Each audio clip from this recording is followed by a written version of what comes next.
Shalom, bem-vindo ao meu canal. Meu nome é Márcio Marafiotti e hoje vou falar a explicação do livro de Ruth. O livro de Ruth, ele é posicionado entre os livros Juízes e 1 Samuel, pois seus eventos transcorrem nos dias em que os juízes julgavam.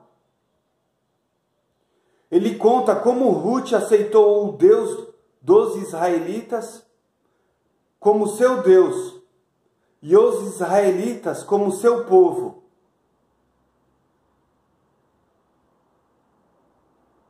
O livro de Ruth é lido no feriado judaico de Shavuot, que é o feriado das semanas.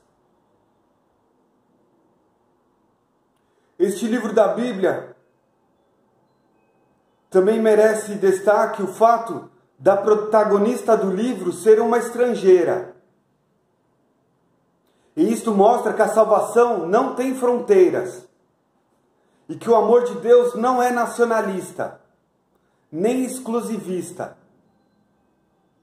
No entanto, devemos lembrar que Ruth era etnicamente vizinha dos que a assimilaram e, portanto, da mesma família semítica antiga. O que pode ser considerado um proto-nacionalismo religionalista antigo entre as duas margens longitudinais do Jordão.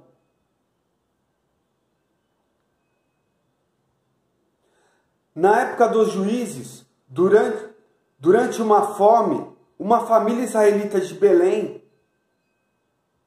Elimeleque e sua mulher Noemi e seus dois filhos, Malom e Quilom, emigraram para o país vizinho, Moabe. Elimeleque morreu e seus dois filhos casaram com esposas moabitas. Malom casou-se com Ruth e Quiliom com Orfã.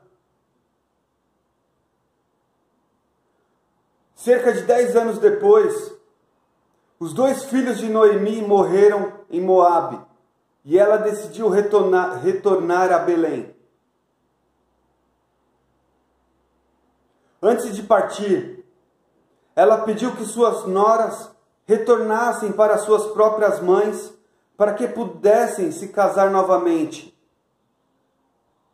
Orfã partiu, mas Ruth se recusou e declarou sua fidelidade.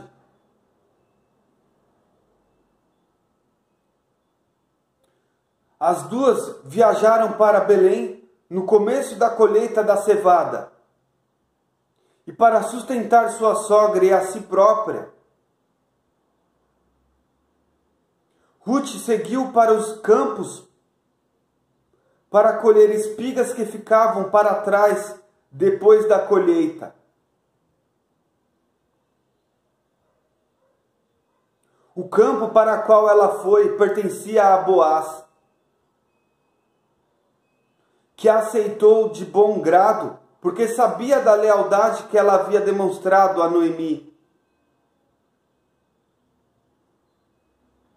Ruth contou a ela sobre a bondade de Noemi e passou a colher no campo de Boaz pelo resto do período da colheita da cevada e na colheita do trigo. Boaz era um parente próximo da família do falecido marido de Noemi e estava, portanto, obrigado pela lei do levirato a se casar com Ruth, que era viúva de Malom, para receber a herança de sua família. Noemi enviou Ruth para a eira de Boaz à noite e pediu que ela fosse até onde ele dormia e lhe descobrisse os pés e se deitasse. e ele lhe diria o que deveria fazer. Ruth fez o que lhe foi pedido. Boaz lhe perguntou quem era ela, e ela respondeu: sou Ruth, tua serva. Estende a tua capa sobre a tua serva, porque tu és parente chegado. Boaz a abençoou.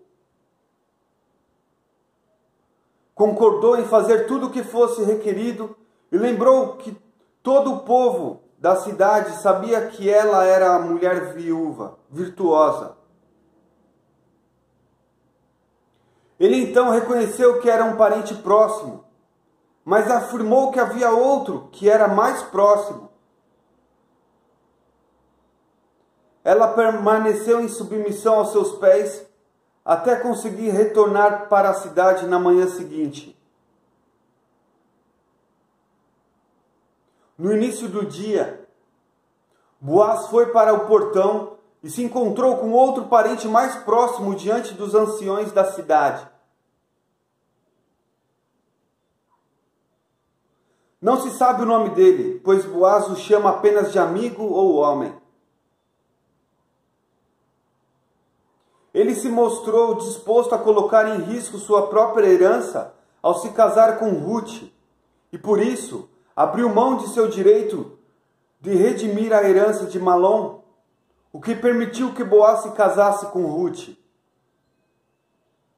Eles transferiram a propriedade e a redimiram, o que foi retificado através de um antigo costume. Um parente próximo tirou um sapato e o entregou a Boaz. Boaz e Ruth se casaram e tiveram um filho. O nome da criança era Obed, pai de Jessé, pai de Davi.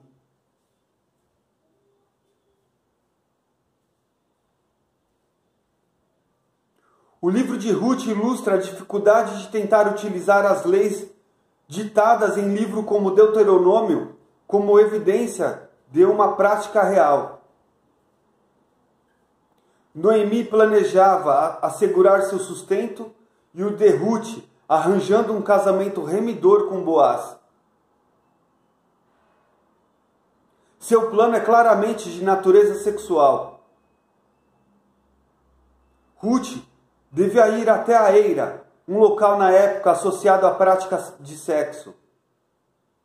Esperar que Boaz termine de comer e beber. Uma alusão à história de Ló e suas filhas, ancestrais por incesto dos moabitas. E se deitar a seus pés, descobertos. Um eufemismo para os genitais. E se deitar a seus... Como não há herdeiros para as terras de Elimeleque, o costume da época exigia que um parente próximo, geralmente o irmão do morto, se casasse com a viúva para continuar o nome da família. Este parente era chamado de Goel, o remidor do parente. Como Boaz não é irmão de Elimeleque e nem Ruth é sua viúva, os estudiosos se referem ao arranjo como tipo de levirato. Uma complicação surge ainda na história. Outro homem é parente mais próximo de Elimeleque que Boaz e tem direito a Ruth. O caso é resolvido pelo costume de que a terra deve permanecer na família. Uma família pode hipotecar uma terra para evitar a miséria. Mas a lei requeria que um parente a comprasse de volta para a família. Boaz encontra-se com o parente no portão da cidade, o local onde os contratos eram firmados. E ele primeiro afirma que irá comprar a terra de Elimeleque, que estava com Noemi. Mas, ao saber que teria também que tomar Ruth como esposa, recua.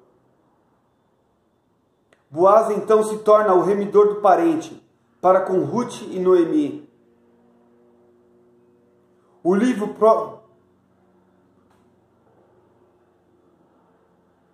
pode ter sido lido como uma parábola política. A referência a Moabe é peculiar, pois no resto da literatura bíblica, os moabitas são considerados inimigos de Israel e estão ligados à perversidade sexual e à idolatria. Deuteronômio 23, do capítulo 3 ao 6, exclui um amonita ou um moabita de entrarem na Assembleia de Adonai até a terceira geração. Além disto, Ruth, a moabita, se casou com um israelita da tribo de Judá e, mesmo depois da morte de seu marido, é considerada como um membro da família.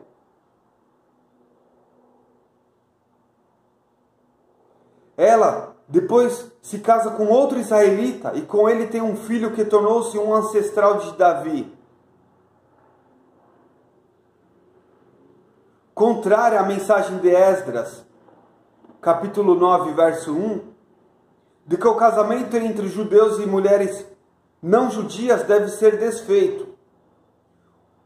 O livro de Ruth ensina que os estrangeiros que se convertem ao judaísmo podem tornar-se bons judeus, que esposas estrangeiras podem tornar-se seguidoras exemplares da lei judaica, que não há razão para excluir os filhos desse casamento da comunidade.